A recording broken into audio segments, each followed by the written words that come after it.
the comfort zone is tricky because we think we're happier when we're in a comfort zone. It looks good on paper, but it's killing the soul. We're not meant to just settle, feel comfortable, and bypass our soul callings. And even when things are messy and chaotic, when you are following that, like the freedom brings you so much joy. So it's already worth it. From the moment we decide, it's already worth it. Welcome to And Then I Did This. Prepare to be inspired as we celebrate the unique journeys of individuals who've had the courage to break free and live life on their own terms. Their lives prove that you truly can be free to live your best and most authentic life. Let's get to it. Hello and welcome to the show. Today I have a special guest, a very special guest, Julie Mullins. Julie is an intuitive, energetic healer, a spiritual teacher, and a published author. She uses her incredible intuition, her healing techniques, and manifestation tools to empower individuals to achieve greater levels of success in all areas of their life. Julie was born in Brazil and lived in Los Angeles for a long time, like over 14 years. And she is now exploring the world, living a nomadic life. And you're currently in Brazil. So welcome to the show, Julie. Thank you, LuRae. It's an honor being here. I love you. Oh, love you too. I'm so excited to get into your story because you have such an interesting path that has led you to where you are. So share where you started. You started in Brazil and then embarked out from there. So walk through your journey a little bit. All right. I would be so happy to share. So I was born and raised in Brazil, in Rio de Janeiro. And I moved to Los Angeles to continue to pursue acting. I was doing modeling in Brazil. I was doing plays, like theater, commercials, soap opera. And I moved to Los Angeles to continue to pursue that. And living in Los Angeles, I got into voiceover and did voiceover for many years there. But that is the success part of it. We also have the behind the scenes where I had to work like 4 jobs to actually maintain myself in Los Angeles, like bartending, even Uber. I drove a little bit. I worked at Macy's selling perfume. So there were a lot of things along the journey. And it also took me a few years to start doing any type of acting in the voiceover because the beginning was really about just surviving there. So the journey was long. Yes. The journey was long. And continue on with how you got on the path of healing and what you're doing now, your intuition and intuitive skills.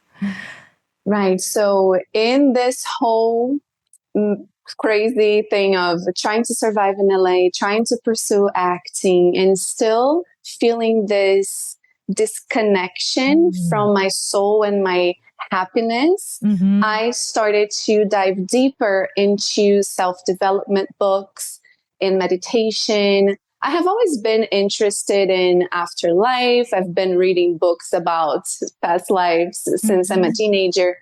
But when I was bartending in Los Angeles and I would just go home feeling so drained emotionally, physically, I had no choice but to start seeking for something, like for meaning, right? I couldn't really connect to my happiness and my soul, like I mentioned.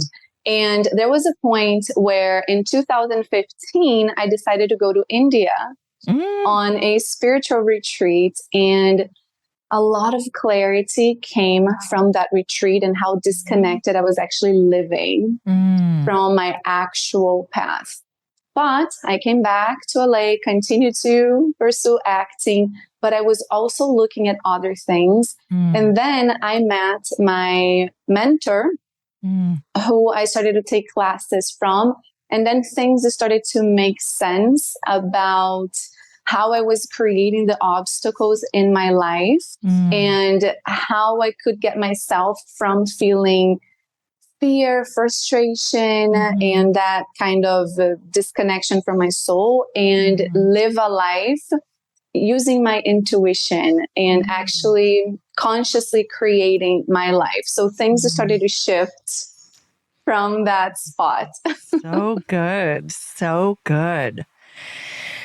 So your journey now, like talk a little bit about what you're doing now, because you do such interesting things. And I've honestly actually experienced some of your healing work and had experiences with sessions with you, which, as I shared with you, you're the most pure, connected to source, intuitive that I've ever met in my entire life. So share a little bit about that part of yourself and what That's you're such doing. a beautiful compliment. And we know what we see in others is a reflection of ourselves. So that makes me so happy to hear, so honored to hear. Mm. So I basically use my intuition to get to the root cause of whatever obstacles someone is experiencing in their life. And I use tools to reprogram the subconscious mind and universal laws. So we are basically working with the mind, the spirit realm, the energetic realm, everything to connect someone to their purpose and understand how the conflicts are actually a stepping stone to what they want to create. So with this mentor, I did a healer training. I started developing my intuition and started to live a life guided by my intuition. And this is where everything changed for me, because I was no longer wanting to do things to fit in, to belong, and because everybody else was doing. And I was truly asking myself, what do I feel is the next step for me, which then allowed me to take massive leaps in my life, like leaving Los Angeles, packing all my things, moving to Bali on a one-way ticket and staying there for 4 months. Oh, so good. So good. Yeah. And it's all for listening to, those intuitive insights and trusting myself versus the external world and what everybody else was doing. So yeah, absolutely. And I know I have shared with you that something I learned from you in one of the courses that I took through what you're training, the whisper versus us ignoring the whisper and it getting so loud that we have no other choice but to listen. So maybe you want to talk a little bit about that as far as being true to ourselves. Yes, 100%. We all have those insights. We all listen. We have the whispers from our soul saying, go this way, take this action, wrap up this chapter. But sometimes we're so committed to the comfort zone, or we're so afraid of the unknown, or we're so stuck in the limiting story that it has to be a certain way that we don't listen to the whispers. So we basically have 2 ways that we can grow, evolve, and be on our path. One is through love, and one is through pain and heartbreaks. Both have medicine, right? The universe gives us whispers, guiding along the way, saying, go this way. And sometimes we don't listen. So the whispers, they get louder so that we have no choice but to listen, because that is our soul calling. And that's when the changes are a bit more dramatic, right? But we all have the whispers. So if you are in a situation that you are feeling, wow, this is definitely comfortable, it feels good on paper, but there's something off in my heart, there's something missing, I feel like I'm being called to do something else, that's when you truly listen to your intuition and you act, because that is where your happiness and fulfillment are. So yes, makes so much sense. I mean, experienced it firsthand. Yes, as I'm sure other people listening have also experienced it. The times that we did listen and then the times that we didn't. And some catastrophic thing happened because we were meant to course correct and we didn't listen to the whispers. Yes, and we're at home manifesting, asking for all these wonderful things. But then when the signs are showing, we're like, oh, I see nothing. I see nothing. I'm going to stay right here. Oh, so talk a little bit about how you have, I guess, quieted the self-talk of doubt, uncertainty as you bought the one-way ticket to Bali, thinking, you're not even sure how long you were going to stay. Talk a little bit about that and how your experience and what are some tips you would give people. Yes. Oh my goodness. That was the wildest action that I took into the unknown, fully trusting the intuition. Mm-hmm. And I did it basically using the tools that we use to connect to the intuition to silence the emotions, because all our fears, self-doubt, limiting beliefs, they will come with emotion, mm-hmm. right? They will come with a lot of restriction, emotions. And when we basically silence the mind, get into a meditation, slowing our breath, mm-hmm. connecting to source energy, grounding our energy into earth, opening our hearts, and we get into this neutral space, mm-hmm. right? Yes. That's when we can listen to the intuition. And also a great tool that I use for this is neutralizing the outcome. So I write down positives. If it works mm-hmm. out, I write down positives. If it doesn't, so that I'm neutral about the answer. Because let's say I'm feeling to go to Indonesia, but I'm having all these fears.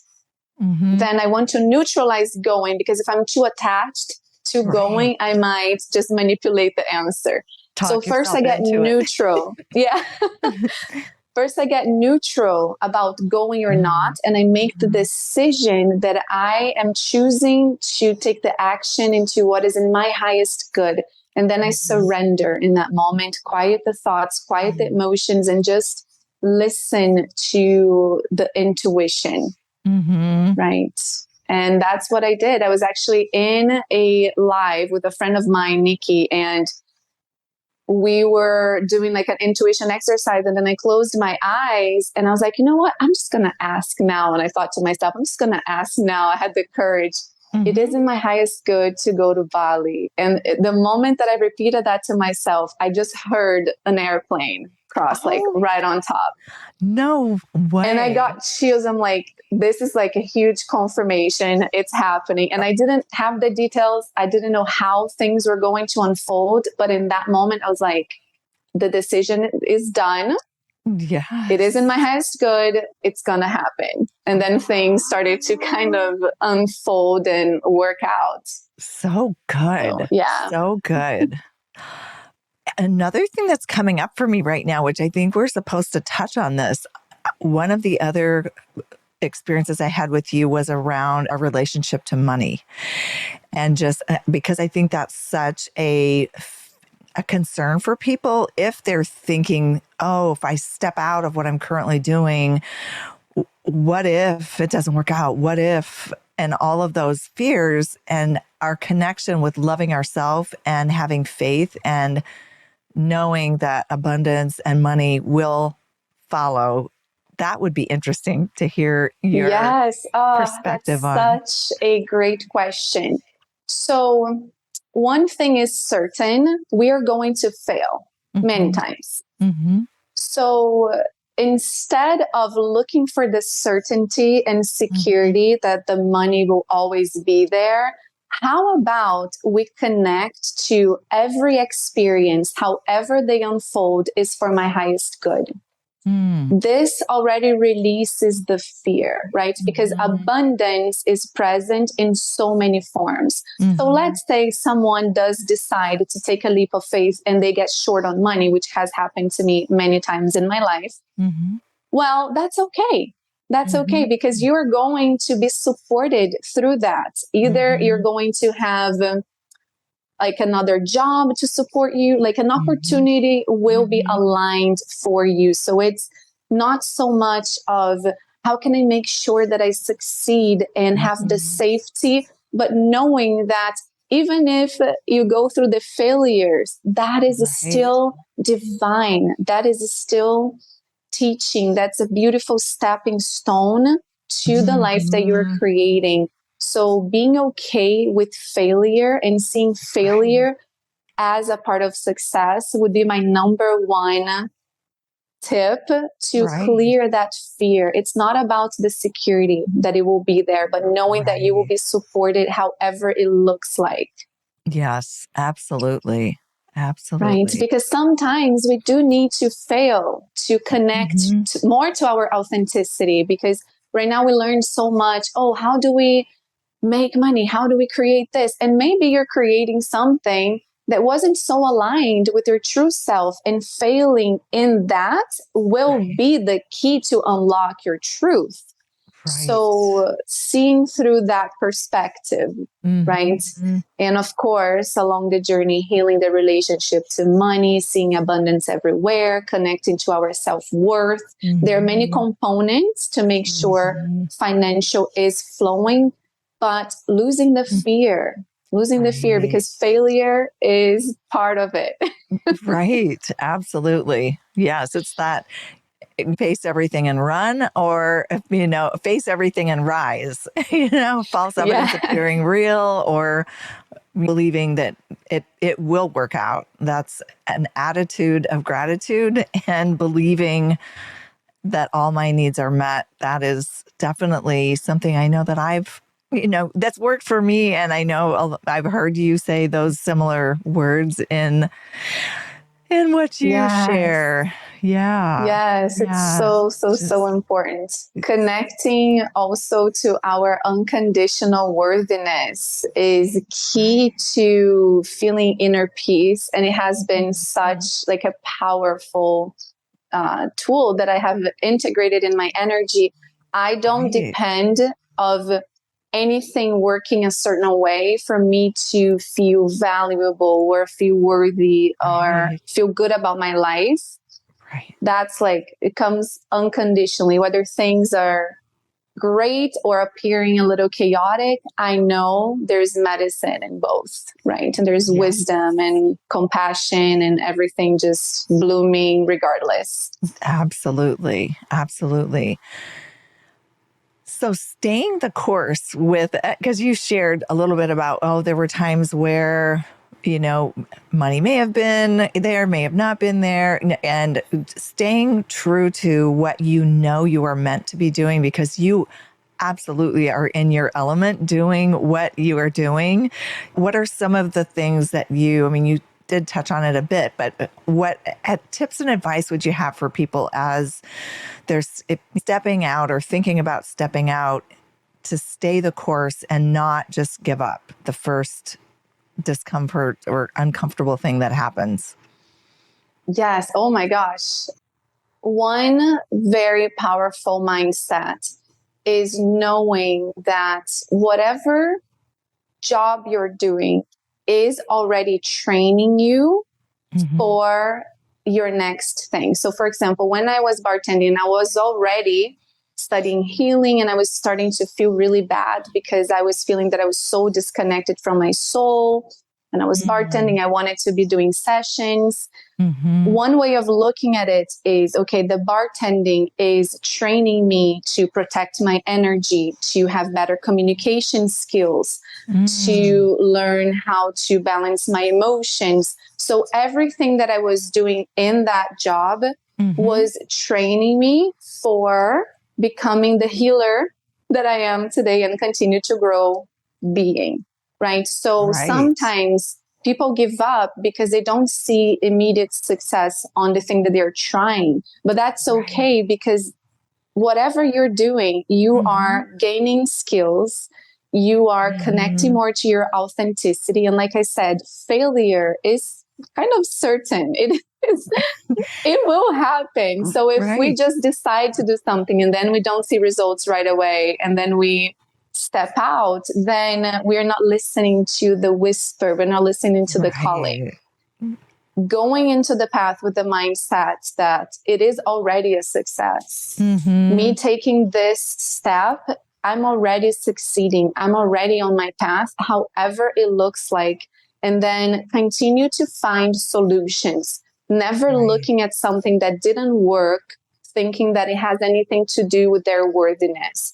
So let's say someone goes out there and they launch a course and they invested everything in it, and they pour their heart into it, and then the course doesn't sell. It's crushing, right? We can all like understand that it has definitely happened to me. And it can crush you. But then if you look at it and say, okay, this didn't quite work. So what did I learn from it? Absolutely. What were the actions that I didn't take that I can take next time? Right. Do I need a new mentor? Do I need more support? Do I need a team? What new skills do I need? How can I move this? So it's kind of seeing as, okay, what's next? What's my next step? Absolutely. Yeah, I agree. Because as you were sharing initially about not giving up after something failing, that if we all gave up like that, none of us would be walking. If we think about how many times did we fall down and fail the first time we tried to take a step, and we didn't give up. We didn't get discouraged. We just kept trying. I remember that with tying my shoes, and just over and over, I would have my dad show me again, so that I could learn to tie my own shoes, because I didn't want anyone else tying them. I wanted to tie my own shoes. But if we gave up the first time, none of us would be walking. We would still, exactly. And that is like the perfect example. Imagine you don't see the 1-year-old going, oh, I'm not good enough to walk. Like they know they will be walking. Exactly. They don't sit and give up. Exactly. It's such a simple analogy, but it's so true, because we don't have all of the societal restrictions that wind up being attached to, oh, if this doesn't happen, then no, it's a lesson. It's not a mistake or a failure. It is a lesson. The only time you fail is when you stop trying. 100%. Right. 100%. Yes. And seeing those as like you're learning, right? We don't learn how to walk in one step. We fall many times. And that is what the process is. We're not failing. We are learning. We're learning. We are becoming. We're awakening our skills. So those steps are important. And the more connected to our why we are, the better, right? And not attaching anything to our worthiness, but knowing that it's all happening for us. Absolutely. Absolutely. So talk a little bit about, how do you feel and believe that you have grown and expanded and changed because you stayed true to your calling versus succumbing and staying a bartender, for example, and doing voiceover work on the side? Right. Well, now I just feel a massive shift in my feminine energy. When I was in Los Angeles, I was so much in the hustling world, hustling mentality. I had to survive there. So everything was like, all my decisions were based on survival. That itself disconnects us from our soul, because we need to feel safe and surrender so that we can even listen to our intuition. So being there in my masculine energy and feeling disconnected from this part was a massive shift that I felt, because once I said, okay, you know what, maybe there's a different way. Maybe there's a different way of doing things. And taking that leap, it's not that, oh, now everything is easy, but it's more like I now get to feel surrender, like that I can surrender regardless of the situation. So my levels of inner peace are way higher. My levels of happiness are way higher. And it's not because things are okay all the time. It's because when I hit the obstacle, I know there's a root cause. I know it's happening for me. I know that there's a reflection there that I need to look within so that I can continue to create other things. So it's the perspective, right, that shifted everything. So all the levels of the things that make us feel good are completely different. Right. Yeah, absolutely. 100%, 1,000%. I like to say that that's what I do in my work, right? I help people go from those frequencies of living a life around fear, depression, anger, sadness, guilt, and help them move to love, joy, inner peace, just with like changing the perspective over how what things are happening in their life. Yes. And that triggered another memory of something I learned from you, which initially, and it literally a light bulb came on the other day when I realized it was like after you hear something and try to comprehend it, and you may have to ask your higher self, God, source, to help you understand or integrate that. And it was the explanation around reflections. And that has now become a part of my normal day to day, because I'll recognize it in myself if something is happening a certain way, and in others at times that are close to me. It's such a powerful thing. Maybe you want to share a little bit about that, the reflections and how that works. Reflections are such a powerful way of knowing everything that is in our subconscious mind, ready to be released and reprogrammed.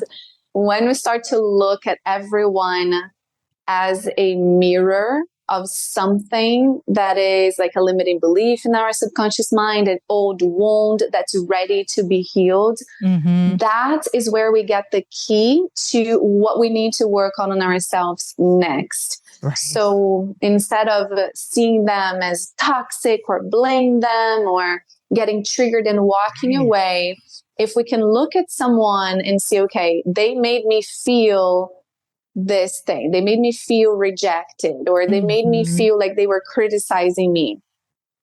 Where have I been rejecting myself? Where am I not fully committing to myself in some area of my life? Where have I been criticizing myself? And when we see them as a reflection and we work on those things in ourselves, then we shift our alignment, right? Because when we start committing to ourselves, then we start to align with people that are going to commit to us versus meeting people that are going to reject us. Right. So it's like magic. Reflections are so powerful. Right. Absolutely. Absolutely.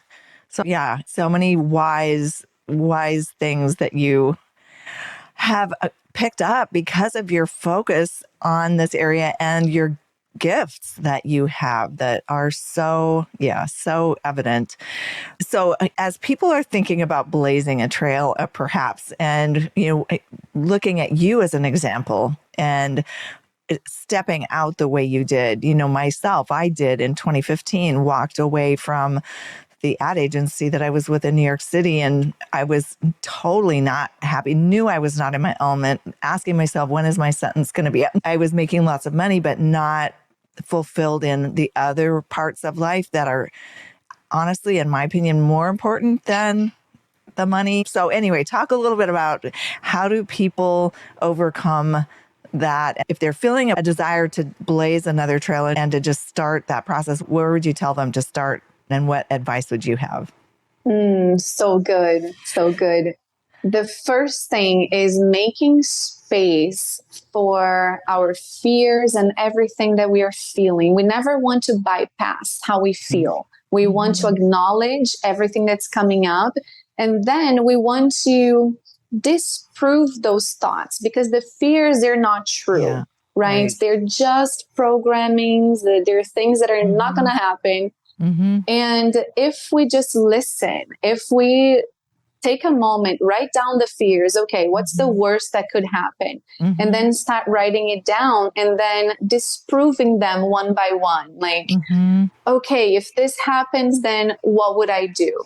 And kind of bringing the human self part of it, like accommodating those feelings, right? And disproving them and being okay with however it unfolds. And then connecting to the intuition to make sure that we are not like trying to walk away because we want to run away from something that is teaching us a beautiful lesson. Like we want to understand what the reflections we were getting in that place first, so the problem doesn't follow us in the next place that we go to.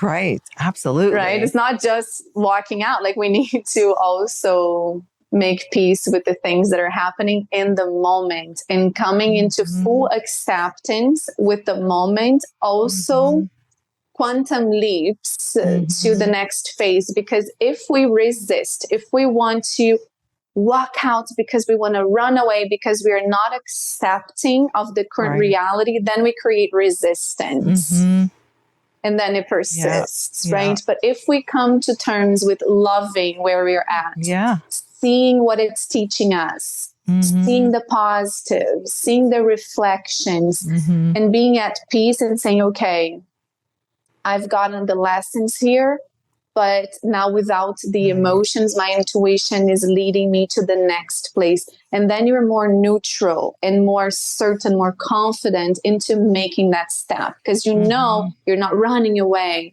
You're not doing anything impulsive. You're just following your intuition. Right. Yeah. And also learning how we create our reality to start writing down what we choose to experience from life. That is huge, because a good life for me might mean a different thing of a good life for you. Right. Everyone has their own vision of what a good life is. So understanding, like getting clarity, and even if we don't know what's coming next, we can still get clear on how we choose to feel. Right. Absolutely. And what we see our life entailing, because I've realized so much the power of words, the power of writing and scripting our life, even in the past tense, as though it's already happened. Once you do get clear, first, as you're saying, is get clear on those things that really inspire you, or that you lose track of time when you're doing that, or you would do it if no one even paid you, you would still be that committed to do that because you believe in it that much. And then, yes, 100%. Right. And then being careful what we say, because saying things in an affirmative, this is another one of the things that you epitomize and show through your, I'll be putting the links to all of your Instagram and everything below so that people can follow you. You just give so much away through sharing your wisdom with others. But what I was going to say is our affirmative words around what we are creating, and being careful of whatever we say, we're calling into existence in some way. And it's either empowering or disempowering, right? Yes. And you said something so key here, which is that we could be doing that forever. Like the thing that we love, we could be doing forever. Yes. And this is so powerful because we don't want to retire, right? That's not the goal, which is amazing that you get to teach now people how to leave the 9 to 5 and teach them to have a life that they actually want to be active forever, right? So like they don't need to ever feel like, okay, now I get to retire, because that's when we stop growing and we kind of start dying, right? If we aren't growing, we start dying. So we want to be connected to something that we want to do forever. Yes. So yes. And it's so powerful that you get to teach people to have that. So I love that. And it's to your point of saying you have to know what you don't want to know what you do want. And living as long as we do, and our lifespan is fairly long, and doing things that we love is really important, and it's possible. That's the other thing that I am hoping that people can realize through listening to us talk and hearing how doing what you love is possible. It just takes taking that first step and being aware of the fact that you're not necessarily perhaps doing what you were meant to be doing with your energy and your time. And when people start waking up and realize I'm really not fulfilled and happy doing what I'm doing, just taking that first step, making the decision and then taking the first step. And I would say slow motion is better than no motion. As long as you're going in the right direction, that's the most important thing. Just get started. Yes. Yeah. Right. And it's the freedom that comes from taking that step. It's already so fulfilling, right? Yes. The comfort zone is tricky because we think we're happier when we're in a comfort zone. But right. I love that. Have you seen that meme with the lion? It's like the lion in a cage, and then he has everything. They bring him water, they bring him meat, but he's in a cage. Right. Of course, he's not happy. He's not right. in his natural wild habitat. Yes. But he has everything, right? So he should be happy. No, that's the same thing for us. So the comfort zone can be very tricky because it looks good on paper, but it's killing the soul. We're not meant to just settle, feel comfortable, and bypass our soul callings. And even when things are messy and chaotic, when you are following that, like the freedom brings you so much joy. So it's already worth it. From the moment we decide, it's already worth it. Yes, exactly. And it's that saying, once you get out of your comfort zone, you realize it wasn't all that comfortable to begin with. Yeah. And so I want to make sure people know how to get in touch with you. So your website is? expandintopossibility.com. Perfect. Or my Instagram, Julie Mullins _. Yes. So I will link those below and make sure that they are there. And you offer all kinds of courses and one-on-one sessions. So once people get connected with you and can, just get connected, there's a wealth of support that is available. And as I said at the very beginning, you are the most pure, energetic connector to source that I've ever met in my life. And I can't say enough about your abilities and your gifts to the world. So thank you so much for agreeing to come on this show. Thank you so much, LuRae. It's an honor to be here to connect with you. I love you so much. Same to you. Mwah. And that's a wrap on another episode of And Then I Did This, celebrating the lives of those who've walked away from the beaten path to pursue work and a life that nourishes their soul. If you're feeling inspired and ready to explore your own path to freedom, check out youcanbefree.life, where you'll find resources and support to help you break free and live life on your own terms. See you next time.